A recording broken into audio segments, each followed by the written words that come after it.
दोनों ने मर्यादा को तार तार किया है, पारिवारिक प्रतिष्ठा को धूल मिलाया है। कप्तान साहब जेल में भेज दो। संविधान में राम की फोटो है और राम मर्यादित है। पुलिस परेशान क्यों करेगी? उनका मौलिक अधिकार है जाना। वो प्यार जताएंगे, फिजिकल रिलेशन स्थापित करेंगे, होटल में जाएंगे, उनका मौलिक अधिकार है। पुलिस क्यों परेशान करेगी और आप उसको क्यों रोकेंगे? पहले मेरी बात, आप संविधान पर आइए। पहले बात, ईश्वर तो अंतरात्मा, दोनों ने कहा हम बालिग हैं और ये हमारा प्रमाण पत्र है, आधार कार्ड है, मतदाता पहचान पत्र है और ये है। लड़की कहेगी इंस्पेक्टर साहब ये हमारी 19 वर्ष आयु पूरी हो गई है, 18 साल का मानक है। और लड़का कहेगा 21 नहीं 22 साल का हूं। तो डीएम साहब क्या करेंगे? कह देंगे रेल दो कप्तान साहब, इन लोगों ने ऐसा कर दिया, नाक कट गई माँ बाप की, पाल पोस करके इतना बड़ा किया। तो माता पिता ने जो लालन पालन उस बच्ची का किया है, क्या किसी कानून से किया है? क्या नहीं, कानून से, इमोशन से ही किया है। नहीं, कानून से ही किया है, कानून से भी किया है। ओयो अब नहीं देगा प्रेमी और प्रेमिका को रूम, यानी गर्लफ्रेंड और बॉयफ्रेंड अगर जाएंगे होटल में तो वह कह देगा नहीं मिलेगा रूम, ले आओ प्रमाण पत्र। शादी हुई है क्या? अगर शादी हुई हो अथवा आपके माता पिता अभिभावक की मर्जी हो दिखाइए, तब हम देंगे। ऐसे में एक नई बहस छिड़ गई है कि क्या इन्हें जिस तरह से ओयो ने मेरठ से निर्णय लिया है और पूरे देश में इसको लागू करना चाहता है। ओयो एक स्मार्ट कंपनी है, स्टार्टअप कंपनी है जो ऐसे रूम देती है और टेबल का इंतजाम करती है। एक बड़ी कंपनी है भारत की। तो इसे लेकर के जिस तरह से जाते थे, 1 घंटा 2 घंटा रहते थे, फिर निकल लेते थे, 2 दिन 4 दिन रहते थे, पैसे देते थे, अच्छी कमाई भी होती थी। लेकिन ओयो ने लोगों की भावनाओं का संज्ञान धारण करते हुए लगातार पब्लिक के तरफ से यह बात आ रही थी। ओयो का ऐसा कहना है कि इसी के आधार पर हमने किया है। हमारे साथ राम विशाल मिश्रा जी हैं जो कई जगह डीएम रहे, सीडीओ रहे, एडीएम रहे, एसडीएम रहे और कमिश्नर तक की सेवाएं इन्होंने पूरा किया। सादर नमस्कार। नमस्कार। अब तो बच्चों को नहीं मिलेगा रूम, जाएंगे वो कहेगा कि नहीं अब यहाँ रूम नहीं है। और फिर रहते थे जाते थे, 18 साल 21 साल उनकी उम्र पूरी हो गई थी, रहते थे जाते थे और फिर एंजॉय करके आते थे। किस रूप में इसे आप देख रहे हैं? देखिए दुबे जी, ओयो होटल जो है इस रूप में जाना जाता है कि वो बहुत सस्ता सभी को देता था। हमारी कंज्यूमर ओरिएंटेड सोसाइटी है, हम चाहते हैं कि उपभोक्ताओं को सस्ता और अच्छा सामान मिले। लेकिन ओयो जब सस्ता देता था तो सबका आरोप ये रहता था कि इनको कमाई कहीं और से हो रही है। पुलिस भी उनके यहाँ छापे वगैरह लगाती थी। ओयो आज की तो होटल है नहीं, वो बिजनेस कर रहे थे।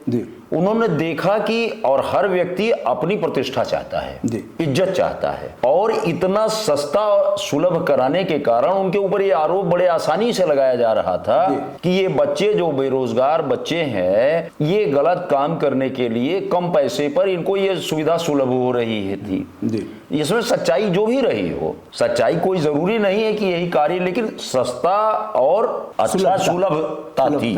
तो और गरीब कमजोर को सुविधाएं देना, सहायता करना, ये तो हमारा धर्म है भाई। तो ओयो तो सस्ता सुलभ करा रहे थे, ये बहुत अच्छी बात है। अब दूसरा जो उन्होंने कहा कि हम मैरिड ही को देंगे, विवाहित को देंगे, तो ये भी कार्य उनका अच्छा है, मर्यादित है। आहार निद्रा भय मैथुनंच सामान्य मेतत पशुभी नारायण शेष धर्मो भी न पशुभी समान है। तो अगर धर्म की मर्यादा की, समाज की मर्यादा को वो लागू कर रहे हैं तो ये तो समाज को प्रसन्न होना चाहिए। इसका थोड़ा अर्थ बताइए जो संस्कृत वाला है पशु और। देखिए, आहार निद्रा भय और मैथुन संसार के इस ब्रह्मांड के सभी प्राणी करते हैं, क्योंकि सृष्टि ही नहीं हो सकती है। आहार अनिवार्य है, निद्रा अनिवार्य है और सृष्टि के लिए मैथुन भी अनिवार्य है। लेकिन मनुष्य जो है उसको मर्यादा का विशेष ख्याल है। मैंने आपको जब भी आपसे वार्ता हुई है मैंने सदैव कहा है कि विनोबा भावे के साथ पशुओं को मर्यादा का ध्यान नहीं है। हाँ, पशुओं को देखिए, पशुओं का जो नियंत्रण है वो परमात्मा के द्वारा नियंत्रण है। और इनका किस पर है? मनुष्य को परमात्मा ने स्वतंत्रता दे रखी है। अच्छा, जो चाहो करो नहीं, स्वतंत्रता दे रखी है कि अपना कल्याण कर लो। अगर संसार में जितने भी जीव हैं सब अपना कल्याण उनका परमात्मा कर रहा है, वो भोग योनि में है, जो पूर्व जन्मों में उन्होंने पाप किया है उसको भोगने के लिए वो यहां आए हैं। इसलिए वो जो कष्ट सह रहे हैं उस कष्ट के द्वारा उनका उद्धार होगा। लेकिन मनुष्य से तो अच्छे पशु हैं जो समयबद्ध मैथुन करते हैं, यानी 21 दिन पर नंबर आएगा, कब आएगा उसके बाद उनसे फिजिकल रिलेशन का मतलब नहीं रहेगा। और मनुष्य का क्या है, इनसे अच्छे तो कुत्ते हैं, इनसे अच्छे बिल्ली हैं, इनसे अच्छे सांड है, मतलब बैल हुआ है, भैंस है, गाय है। आप चूंकि किसान परिवार से रहे हैं, माना कि PCS IAS रहे, कमिश्नर रहे, यह बताइए ना, जब वो चिल्लाएगी तब सांड और भैंसा आएगा, तब बकरा आएगा, तब भेड़ा आएगा। इसको क्यों नहीं कर रहे हैं? तो ये मनुष्य से अच्छे नहीं है इस मामले में? नहीं, उन पर ईश्वर का नियंत्रण है, मनुष्य पर ईश्वर का नियंत्रण न होने के कारण भगवान ने मनुष्य को विवेक ज्यादा दिया है। अच्छा, तो उस पर विवेक का नियंत्रण करना है। विवेक से मनुष्य अपने मन का, अपनी इंद्रियों का नियंत्रण करेगा। भगवान गीता में इसी के लिए विशेष रूप से कहते हैं कि काम आत्मा न, काम ही सबसे बड़ा पाप का कारण होता है। काम से ही क्रोध होता है, काम से ही लोभ होता है, काम से ही व्यक्ति सेक्स करता है, काम से ही कर्म करता है, काम से एम्बिशन है। तो काम पर राम का नियंत्रण होना चाहिए। जहां काम तह राम नहीं, जहां राम नहीं काम, दोनों कबहू के रह सके रवि रजनी एक ठाम। सूर्य और अंधकार दोनों एक साथ नहीं रह सकता है। अगर राम रहेंगे तो काम नहीं रहेगा, काम रही आएगा तो राम नहीं रहेगा। तो राम का नियंत्रण काम पर अगर है, मनुष्य को नियंत्रित, इसीलिए चाहे क्रिश्चियनिटी हो, चाहे इस्लाम हो, चाहे हिंदू धर्म हो, हर जगह मर्यादा की बात की गई है, लज्जा की बात की गई है, ग्लानि की बात की गई है। अच्छा, तो लज्जा भंग हो रही थी, मतलब लज्जा नहीं आ रही थी, इसलिए ओयो ने ऐसा निर्णय ले लिया और कहा कि खबरदार जो होटल में आना हो तो शादीशुदा लोग आए, हम उनको एंट्री देंगे, उनका सम्मान करेंगे, और अगर शादीशुदा नहीं है, प्रेमी प्रेमिका आए तो कान पकड़ करके हम बाहर कर देंगे। इस बात को आप जायज समझ रहे हैं? बिल्कुल जायज समझता हूं, क्योंकि ओयो ने समाज का ध्यान, क्योंकि वो सस्ता सुलभ करा रहा था तो उसके ऊपर आरोप लगाया जा रहा था, तो उसने अभी भी कहा कि मैं सस्ता सुलभ कराऊंगा। हाँ, किंतु ट्रोल हो रहा हूं इसलिए ऐसा नहीं करूंगा। नहीं, किंतु उसकी जो अनावश्यक बदनामी की जा रही है, या सच्चाई हो या अच्छा, ये बताइए, आप चलिए, बहुत ईमानदार अफसर रहे, हर जगह से 2 महीना 4 महीना, कहीं 2 महीना CDO रहे, कहीं 4 महीना ADM रहे, कहीं ऐसे ही आप होते रहे और लड़ते रहे, किसी मंत्री की बात नहीं मानते थे, हटाए गए। तो क्या मान लिया जाए इसको कि लोग अगर गलत आरोप लगा रहे हैं कि रामविशाल मिश्रा भ्रष्ट हैं, आवास में पैसा लेते हैं, इस तरह, तो क्या करेंगे आप? इसलिए सही काम नहीं करेंगे? नहीं, उस आरोप लोगों का काम आरोप लगाना नहीं, है। उन्होंने क्या उस आरोप पर आप लगातार? नहीं, ओयो ने कोई गलत कार्य नहीं किया है। ओयो ने सबको प्रमाणित किया है कि ये देखो कि मैं सही कार्य कर रहा हूं। ओयो ने ये नहीं कहा कि अब तक मेरे यहां गलत कार्य हो रहा था। ओयो कह रहा है कि अब सही हो रहा है। तो जो फेमिनिज्म के लोग हैं, जो नारी सशक्तिकरण, झूठा नारी सशक्तिकरण की बात करते हैं, वो लोग उसके ऊपर आरोप लगा रहे हैं कि ये इस प्रकार का प्रतिबंध क्यों लगाया गया। प्रतिबंध तो लगाया ही जाना चाहिए। अच्छा। क्यों? क्योंकि अगर प्रतिबंध नहीं लगेगा तो झूठा अपमान, झूठी उसकी प्रतिष्ठा अगर कोई नष्ट कर रहा है या पुलिस उसको परेशान कर रही है, तो उसको रोकने के लिए कोई भी व्यक्ति अगर मर्यादित कार्य करता है, परेशान क्यों करेगी? उनका मौलिक अधिकार है जाना, वो प्यार जताएंगे, फिजिकल रिलेशन स्थापित करेंगे, होटल में जाएंगे, उनका मौलिक अधिकार है। पुलिस क्यों परेशान करेगी और आप उसको क्यों रोकेंगे? ये मौलिक अधिकार तो कहीं यह नहीं है, क्यों नहीं है? कि आप सामाजिक मर्यादाओं का उल्लंघन करें। सामाजिक मर्यादा, वह रूम में जाकर के अगर रह रहे हैं, प्यार जता रहे हैं, उनको फिजिकल रिलेशन का अधिकार है, प्यार बांटने का अधिकार है, एक साथ रहने का अधिकार है, फिर आप कहेंगे कि कानूनी मर्यादा तार हो रही है? कहां हो रही है? नहीं, सामाजिक मर्यादा कहां टूट रही है? होटल में गए, होटल में लेट्रिन बाथरूम है, अटैच लेट्रिन बाथरूम है, होटल में टीवी लगी है, होटल में लाइट है, होटल में भीतर से सिटकरी बंद कर दी है, कहां मर्यादा तार हो रही है? कोई भी स्त्री बगैर विवाह के क्या फिजिकल रिलेशन बना सकती है? उसकी मौसी को उसको कैसा लगेगा? उसकी बहन को कैसा लगेगा?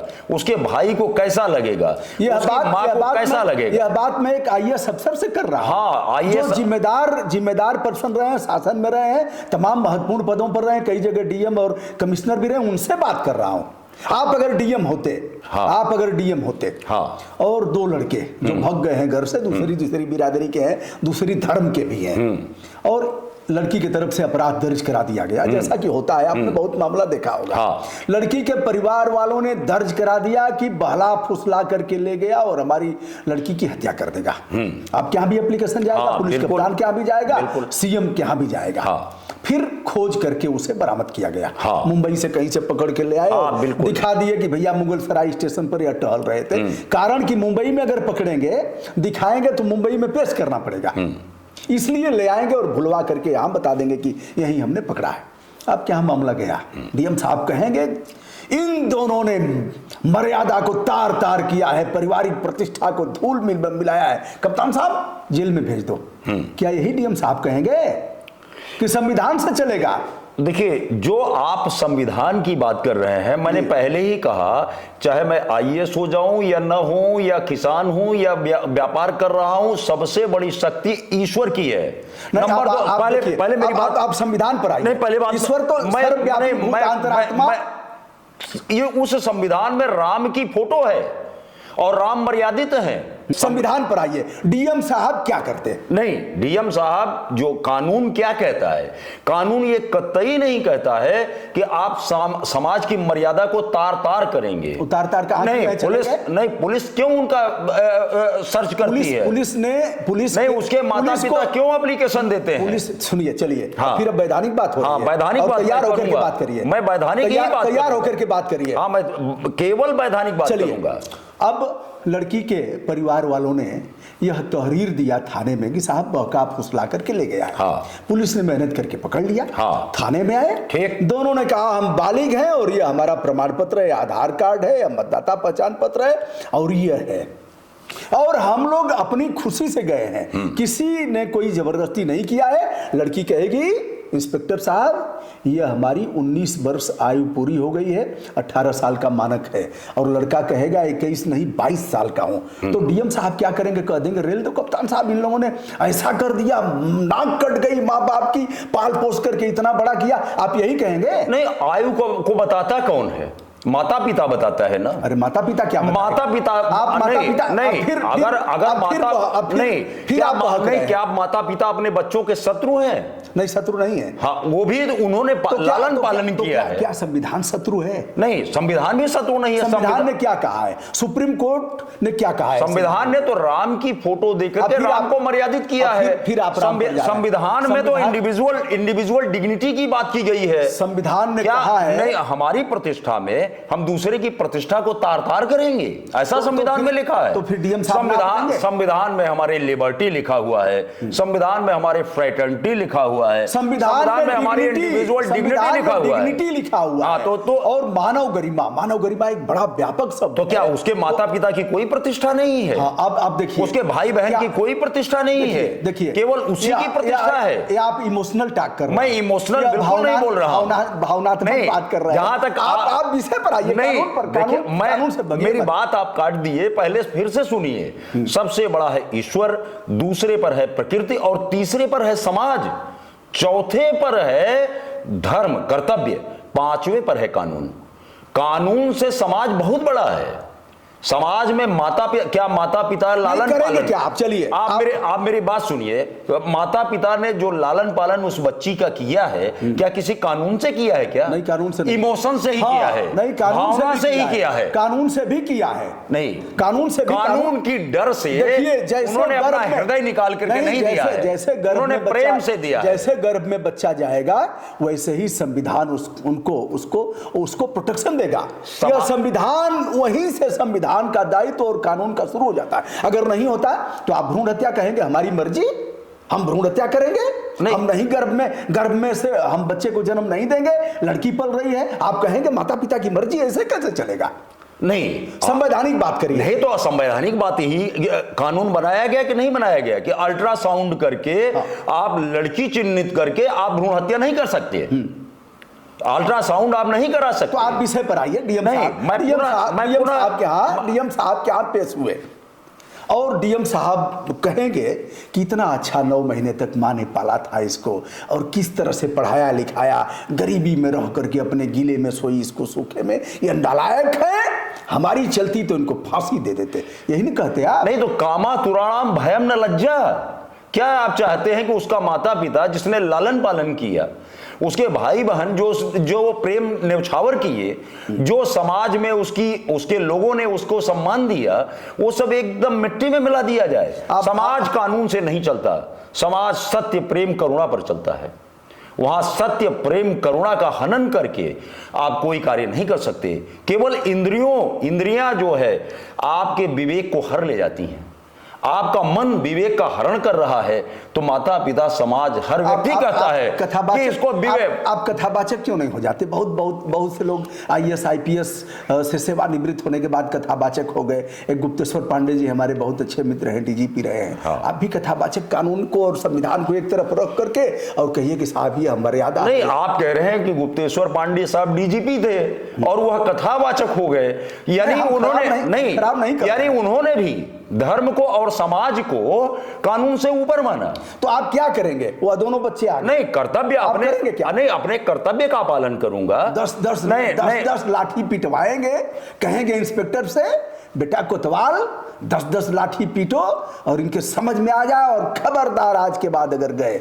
नहीं तो क्या चाहते हैं आप कि केवल उन्हीं की प्रतिष्ठा है, केवल लड़की की है, उसके माता पिता की नहीं है, उसके भाई बहन की नहीं है। सवाल प्रतिष्ठा की नहीं है, उससे बड़ा सवाल संविधान और कानून का है। कानून उन्हें प्रोटेक्शन देता है, वह बालिग हो गए तो स्वयं निर्णय ले सकते हैं और अंतरजातीय शादियां कर सकते हैं। यदि मानक की पूर्ति उन्होंने किया है तो सुप्रीम कोर्ट ने प्रोटेक्शन दिया है। नहीं, जितनी बातें आप कह रहे हैं, क्या ओयो ने इसकी किसी बात का उल्लंघन किया है? आप करते क्या वो संविधान के विरुद्ध? हम आपको देखिए नहीं, आप ये बताइए, क्या आपको भागने नहीं देंगे विषय पर आइए। नहीं, क्या संविधान के विरुद्ध ये आदेश है कि संविधान सम्मत आदेश नहीं? उसका होटल है, उनको प्रोटेक्शन। देखिए अगर कोर्ट में जाएगा, अगर कोर्ट में उसका होटल है, रोज आप उसको सर्च करें, रोज आप उसको परेशान करें, उससे बचने के लिए देखिए एक बात सदैव याद रखिए, भगवान कृष्ण ने भी गीता में कहा है और हमारे समाज में जो ऊंचे लोग करते हैं, जो प्रतिष्ठित लोग करते हैं, वही समाज उसको फॉलो करता है। अगर ओयो इतना बड़ा व्यापार कर रहा है और उसने मर्यादित व्यापार की तरफ कदम अगर बढ़ाया है तो उसकी प्रशंसा की जानी चाहिए, उसकी आलोचना किसी भी दशा में नहीं होना चाहिए। आलोचना नहीं करते हैं। हाँ। आलोचना हम उनकी। अच्छा चलिए, आप शिक्षा विभाग में भी रहे हैं। हाँ। सचिवालय में। हाँ। क्या सारे विद्यालय गवर्नमेंट के हैं? सारे विद्यालय राजकीय हैं, मान्यता प्राप्त हैं? हाँ। और एडेड विद्यालय हैं? मान्यता प्राप्त विद्यालय अथवा कोचिंग सेंटर का संचालक कहे कि हमारी जो मैं चाहूंगा वो होगा, और जाओ सड़क पर पेशाब करके आओ, यहाँ शौचालय नहीं रहेगा। जो मैं चाहूंगा वो रहेगा, जिसको चाहूंगा पढ़ाऊंगा, जिसको चाहूंगा नहीं पढ़ाऊंगा, जिसको चाहूंगा कान पकड़ कर निकाल दूंगा, जिसको चाहूंगा मुर्गा बनाऊंगा। ऐसे चलेगा? नहीं तो समाज और धर्म क्या कहता है? अरे पहले सुन लीजिए। आप कुछ गुस्सा नहीं, मैं कतई गुस्सा नहीं रहा हूं। समाज और धर्म क्या कह रहा है? कानून से तो पढ़ाई नहीं हो रही है ना। आज कक्षा 5 के भी बच्चे को हिंदी की किताब नहीं पढ़ने आता, सवाल उसको जोड़ना और घटाना नहीं आता। क्या है? कानून तो आपने बना दिया शिक्षा का अधिकार। हाँ। तो कानून से उसका हो जा रही है शिक्षा। तो क्या उनको गुरुजी जैसे आप मार खाए हैं स्कूल में? देखिए मुर्गा बने हैं। पहले बात सुनिए, शिक्षा होगी किसके द्वारा? प्रेम से होगी, शिक्षा करुणा से होगी, शिक्षा श्रद्धा से होगी। छात्र का यह अधिकार है कि गुरु जी के पास जो ज्ञान है वो उसको प्राप्त कर ले, और गुरु जी का एक कर्तव्य है कि उस ज्ञान को छात्र को दें और निःशुल्क दें। आज तो पैसा देकर के ज्ञान बांटा जा रहा है, पहले तो बिना पैसे का भी ज्ञान बांटा जा रहा था। कबीर साहब ने रामानुज से किस प्रकार श्रद्धा से उन्होंने ज्ञान प्राप्त किया। तो ज्ञान प्राप्त करने के लिए देखिए श्रद्धा चाहिए। आप कह रहे हैं कि योग्यता से स्थान मिल जाएगा, योग्यता से स्थान मिल जाएगा, लेकिन बिना विनम्रता के, बिना श्रद्धा के बगैर ज्ञान नहीं मिलेगा, विनम्रता के बिना सम्मान नहीं मिलेगा। तो उन्होंने दोनों दिशा में कार्य किया है। तो उसने समाज की मर्यादा का, उसने जाति की मर्यादा का, उसने धर्म की मर्यादा का। इस्लाम में ये कहा जा रहा है कि आप इस तरीके का अमर्यादित, वहां तो लज्जा की बात की जा रही है, वहां तो हमारे वहां भी लज्जा की बात। क्रिश्चियनिटी में ईसा मसीह ने भी यही कहा, हर जगह गैर कानूनी सेक्स पाप है, वो गैर कानूनी। और गीता जी में भगवान कृष्ण ने कहा एक चीज और बताएं, थोड़ा सा रोकूंगा आपको। यह भी कहा गया है कि यदि लिव इन रिलेशन में रहने वाले लोग उनको परेशान किया जा रहा है तो पुलिस प्रोटेक्शन प्रदान करे, नंबर 1। नंबर 2, और आगे बढ़ करके बता रहा हूं, यदि लिव इन रिलेशन में रह करके बच्चा पैदा होता है तो जो अधिकार पति पत्नी की वैधानिक रूप से जो शादी हुई है, जो अधिकार उन बच्चों का होगा वही अधिकार इन बच्चों का भी होगा। होना ही चाहिए, होना ही चाहिए। क्यों? फिर तो नहीं, उसका कारण है क्योंकि उस बच्चे का कोई दोष नहीं है। अच्छा ये बताइए, पहले मेरी बात सुनिए, उस बच्चे का कोई दोष नहीं है। हाँ। बच्चा भगवान के द्वारा आया है। यज्ञ जो है, विवाह एक यज्ञ है, उसमें भगवान की प्रतिष्ठा है, यज्ञ में ही परमात्मा निवास करता है। भगवान स्वयं कहते हैं कि धर्मो अविरुद्ध, मतलब धर्म के अविरुद्ध जो है, धर्म सम्मत मैं काम हूं। भगवान स्वयं कह रहे हैं कि धर्मो अविरुद्ध काम भरतर सब, मतलब जहां पर सृष्टि, क्योंकि सृष्टि परमात्मा से चलती है, सृष्टि एक यज्ञ है, तो ये कहा जा रहा है कि आप विवाह न करिए, आप सृष्टि को न बढ़ाइए। हाँ, ये जरूर कहा जा रहा है कि अपने माता पिता भाई बहन समाज सम्मत आप प्रतिष्ठित कार्य करिए, ऐसा कोई कार्य न करिए जिससे समाज में आपकी बदनामी हो, आपकी अपकीर्ति फैले। तो ये तो अगर लोगों के मन को, इंद्रियों को नियंत्रित करने के लिए अगर कोई व्यक्ति कार्य कर रहा है तो सराहनीय है, उसकी प्रशंसा आपको करना चाहिए। जबरदस्ती क्यों रोकेंगे? अच्छा एक चीज बताइए, ऐसे जगह पर रहे हैं, तमाम अनुभव आपके पास हैं, अपराध के मूल में क्या यह नहीं है कि काम वासनाओं की पूर्ति न होना, शारीरिक संबंध न स्थापित कर पाने, न कर पाने की दिशा में अपराध बढ़ते हैं? तो यदि हमारा तो यह भी मानना है कि इसका भी लाइसेंस देना चाहिए, जो अतृप्त लोग हों जाकर के उसका चेक कराएं, एड्स वगैरह का चेक कराएं और फिर उन्हें कंडोम वगैरह वितरित करना चाहिए, फिर जाकर के अपनी काम वासना की तृप्ति करें।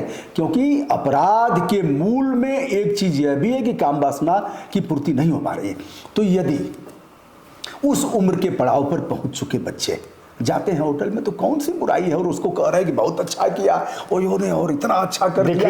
देश कानून से चलेगा, देश कानून से चलेगा, संविधान से चलेगा। ठीक है, एक मान्यता है, हमारा गीता आराध्य है, रामायण हमारा विशेषांक है और उसकी मर्यादा, लेकिन जो चीजें पहले उस समय में थी आज भी बहुत चीजों में सुधार करने की जरूरत है। नहीं, देखिए, जो काम भावना है, जो सेक्स भावना है, वो इससे कभी तृप्ति नहीं हो सकती। राजा ययाति ने कहा है कि जगत की जितनी स्त्रियां हैं वो ये पुरुष को दे दी जाएं तो भी उसके काम को तृप्त नहीं कर सकती। किंतु देखिए, तृप्ति का जहां तक सवाल है, तृप्ति होती है विवेक से, तृप्ति होती है संयम से, तृप्ति होती है वैराग्य से। वासना से कभी तृप्ति नहीं हो सकती है। छूटे मल की मलही के धोए, अग्नि घी डालने से कभी अग्नि की तृप्ति हो सकती है? इसलिए विषय वासना से दूरी ही तृप्ति करेगी। तो क्या चाहते हैं, सब बाबा हो जाएं? नहीं, बाबा कतई ना हो, सब लोग मर्यादित रहें, सब लोग समाज की मर्यादा का पालन करें, सब लोग अपने कर्तव्यों का पालन करें, सब लोग दूसरे की भी भावनाओं का आदर करें। कोई भी लड़की, कोई भी लड़का अपने माता पिता भाई बहन पड़ोसी, आप कहते हैं पड़ोसी वाली आंटी ऐसा बोल रही है, वो तो बोलेगी ही। अगर आप अमर्यादित कार्य करेंगे, आप लज्जाजनक कार्य करेंगे तो निश्चित रूप से बोलेगी। तो हर व्यक्ति कह रहा है कि आप मर्यादित हो जाइए, आप लज्जा में रहिए, आप समाज के पालन करिए। और एक बात और समझ लीजिए दुबे जी, आप कहते हैं भ्रष्टाचार नहीं होना चाहिए, यानी सत्य का पालन होना चाहिए। अब दूसरे को आप हर्ट ना करें, दूसरे को हिंसा ना करें, अहिंसा करिए। देखिए, सत्य, अहिंसा, अपरिग्रह और आस्तेय, चोरी ना करना, ये चारों तभी सधेगा जब ब्रह्मचर्य का पालन होगा। पंच महाव्रत में सबसे श्रेष्ठ ब्रह्मचर्य है। कितने दिनों तक? ब्रह्मचर्य सदैव एक नारी ब्रह्मचारी, वो सभी स्त्रियों के लिए ब्रह्मचारी है। ठीक बात है। विवाह के पश्चात भी कोई भी व्यक्ति के लिए सभी जननी समझा नहीं पर नारी, हर नारी उसके लिए मां के समान है, बेटी के समान है, बहन के समान है। केवल भगवान राम ने हमारे धर्म में केवल एक स्त्री के लिए परमिट किया। और अब अभी कानून की बात कर रहे थे, हिंदू एक्ट में भी आपने कहा कि एक ही विवाह होगा, दूसरा विवाह नहीं होगा। तो जब आप एक्ट बनाए हो तो आप एक्ट का भी पालन नहीं करना चाहते हो और फिर संविधान की दुहाई देते हो। संविधान और एक्ट में ही तो कहा गया कि हिंदू जो है केवल एक शादी करे, तो कैसे आप इलिसिट रिलेशन अनेक बना रहे हैं? एक नारी ब्रह्मचारी होगा, क्योंकि धीरे धीरे उसका संयम होगा और वो ब्रह्मचर्य की तरफ बढ़ता जाएगा और गृहस्थ आश्रम से वानप्रस्थ में जब आएगा तो वो भोग स्वयं छोड़ देगा। गोस्वामी जी खुद ही कहते हैं कि बै खानस सोई सोचिए जोगू, तप बिहाई जई भावई भोगू। उसको भोग नहीं पसंद आएगा, उसको तप पसंद आएगा। आप विषय से ले जा रहे हैं गीता रामायण और ऐसे तैसे करके उलझा। उतना पढ़ा लिखा तो मैं हूं नहीं। हाँ। मैं भी रहता तो मैं भी IAS PCS न्यायिक सेवा का अधिकारी हो जाता। अब सवाल यह है कि एक नारी, चलिए आप IAS हो गए, मान लीजिए, बहुत से ऐसे बड़े बड़े अधिकारी हुए हैं जिनकी पत्नियां पढ़ी लिखी नहीं थी, लेकिन रिमोट उनके हाथ में था, वो जान जाती थी कि कहाँ गए हैं साहब, किससे बतिया रहे हैं, कहाँ व्हाट्सएप वो हो रहा है, चैट हो रहा है, सब जान और नियंत्रण रखती थी। तो यदि एक ही गर्लफ्रेंड हो उसकी और उस गर्लफ्रेंड का एक ही बॉयफ्रेंड हो तो होटल में जाने पर कौन सी बुराई हो जा रही है? मान लीजिए माँ बाप तैयार नहीं हो रहे हैं। बहुत से लोगों का यह है कि 10-10 साल अकड़े रहते हैं, ऐसे कैसे हो गया, मान मर्यादा को, प्रतिष्ठा को आघात पहुंचाया, हमारे दुश्मन की बेटी है, दुश्मन का बेटा है, हम वहाँ शादी नहीं करेंगे, हत्याएं हो जाती हैं। यदि ऐसे में फैमिली स्वीकार नहीं करती है और दोनों परिपक्व हैं, पढ़े लिखे हैं, एक साथ लिव इन रिलेशन में रहते हैं, तो होटल ही नहीं देंगे साहब। कहेंगे कि बहुत बढ़िया किया है ओयो ने, ऐसा जो किया है वेलकम, इसके लिए इसका स्वागत किया जा रहा है। देश संविधान से चलेगा, देश कानून से चलेगा, देश सुप्रीम कोर्ट के तमाम डिसीजन से चलेगा, न कि भाई संविधान भी है, एक्ट भी है। अभी आप गवर्नमेंट सर्वेंट की बात कर रहे हैं। गवर्नमेंट सर्वेंट के लिए तो चाहे वो किसी धर्म का हो, उसे एक ही विवाह परमिटेड है। अरे सबके लिए है? नहीं, एक ही विवाह परमिटेड है। यानी वो ऐसा नहीं है कि वो निर्लज्जता के साथ अमर्यादित व्यवहार करेगा। संविधान और कानून, दुबे जी, ये कहीं नहीं कहता है कि आप दूसरे की प्रतिष्ठा को तार तार करिए, दूसरे को सम्मान दीजिए, दूसरे की इज्जत करिए और मर्यादित व्यवहार करिए। ब्रह्मचर्य का हनन सबसे बड़ा अमर्यादित व्यवहार है। आप व्यभिचार को जानते हैं? व्यभिचार मतलब विशेष अभिचार, अभिचार माने हिंसा, दूसरे को पीड़ा पहुंचाना, दूसरे को पीड़ा पहुंचाना ही सबसे बड़ा पाप है। हमारा संविधान बार बार कहता है कि आप किसी को पीड़ा न पहुंचाइए। तो चाहे आप जो है केवल विदेशी संस्कृतियों का आदर करके आप कहते हैं नहीं, जैसे वो रह रहे हैं वैसे हम भी रहेंगे, तो मैं आपसे फिर कहना चाहूंगा, सुनिए, कि विदेशी समाज अच्छा है, हमारा समाज अच्छा नहीं है। विदेशी परिवार अच्छा नहीं है, हमारा परिवार अच्छा है। हमने उनके समाज की अच्छाइयां नहीं लिया और अपने परिवार की अच्छाइयों को हम क्यों बिगाड़ें? हमारे परिवार की सबसे बड़ी विशेषता ही पतिव्रत धर्म है।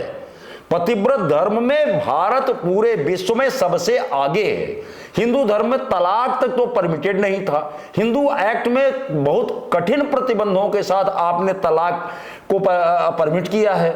उसके बाद अब आप कह रहे हैं कि लिविंग रिलेशन में अगर वह लड़की उनके ऊपर आरोप लगाए कि इन्होंने व्यभिचार मेरे साथ किया है, तो वो जेल भी जाएंगे। हाँ, जेल जाएंगे। तो जेल जाने के तो क्या चाहते हैं आपकी अच्छे बच्चे, लायक बच्चे वो जेल जाएं या मर्यादित रहे? अगर मर्यादा उनका जीवन क्यों नष्ट करना चाहते हैं? अपनी पत्नी के साथ भी अगर वह बर्बर व्यवहार करते हैं, यानी जबरदस्ती शारीरिक संबंध स्थापित करते हैं, तो भी अच्छा नहीं, हिंसा है और कानूनी अपराध भी है। अभी कानून में आप नहीं कर पाए हैं, लोग इसके लिए प्रयास जरूर कर रहे हैं। कानूनी अपराध यह है कि अब उस पर हम लोग और खुल करके चर्चा होगी तो मर्यादा तार तार होगी। उस पर मैं भी जानता हूं, आप भी जानते हैं, वहां तक मैं जा नहीं पा रहा हूं। कुल मिलाकर के भारतीय प्रशासनिक सेवा के अफसर राम विशाल मिश्रा जी का यह मानना है कि ओयो ने जो किया है कि प्रेमी प्रेमिका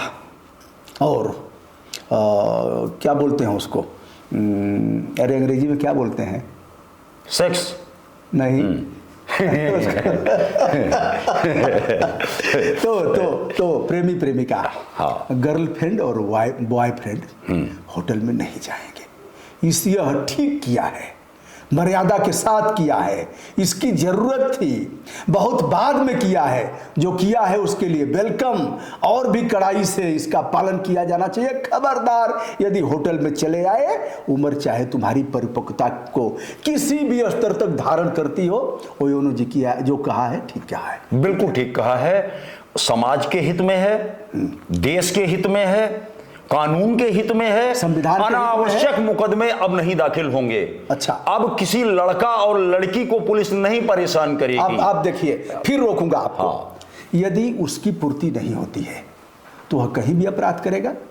सेक्सुअल हरेसमेंट की घटनाएं होंगी, क्यों नहीं पूर्ति होने दे रहे हैं, काहे को रोक रहे हैं बीच में, काहे बाधा उत्पन्न कर रहे हैं? तो रिक्शे वाले की भी नीड है, जो मजदूरी कर रहा है उसकी भी नीड है, सब्जी वाले की भी नीड है। यदि नीड की पूर्ति हो जाएगी, अब आप फिर कहेंगे इसकी पूर्ति होनी ही नहीं है, उसी के जवाब में मैंने कहा विवाह किसी ने मना किया है? अच्छा, कोई नहीं, विवाह करो ना। अच्छा, कोई नहीं करेगा। अब विवाह न करके आप करने ही 30 साल तक ऐसे घूम रहे हो। आप करने ही नहीं देंगे? नहीं, 30 साल तक ऐसे घूम रहे हो, नहीं देंगे, अमर्यादित क्यों रह रहे हो? खबरदार, दुश्मन के बेटे के साथ तुमने ऐसा किया है, मैं नहीं होने दूंगा। और बेटी पढ़ी लिखी है, वह कह रही है कि नहीं, उसके साथ हमारा जीवन अच्छा चले। नहीं, हमारा ओयो ने ये तो नहीं कहा है कि विवाह करने के पश्चात भी मैं नहीं दूंगा। अरे वो आप भी देंगे, वो आप भी देंगे। नहीं, उसने ये तो नहीं कहा कि मैं अंतरजातीय विवाह अगर कोर्ट में जाएगा, अगर मामला कोर्ट में जाएगा, और हम दोनों अधिवक्ता हैं, जज साहब सुन रहे हैं, तो मैं जानता हूं कि हमारा पलड़ा भारी रहेगा और मैं आपको हराऊंगा। ऐसा कभी नहीं, मैं आपको जीरो पर आउट कर दूंगा। नहीं, ऐसा कभी नहीं हो सकता। वह लड़की टाइम बीइंग उत्तेजित होकर के निर्णय उसने जरूर लिया है, लेकिन समय पा करके सही समय पर अपने विवेक सम्मत निर्णय लेगी और विवाह का बंधन जरूर। तो दोस्तों, यह रहा, अब निर्णय आपके हाथ है, न्यायाधीश आप हैं, और हम दोनों अधिवक्ताओं ने, सीनियर अधिवक्ता हमारे अग्रज है श्री राम विशाल मिश्रा जी, और हम लोगों की दोनों की बहस सुनकर के आप बताइएगा, निर्णय आप बताइए। प्रणाम।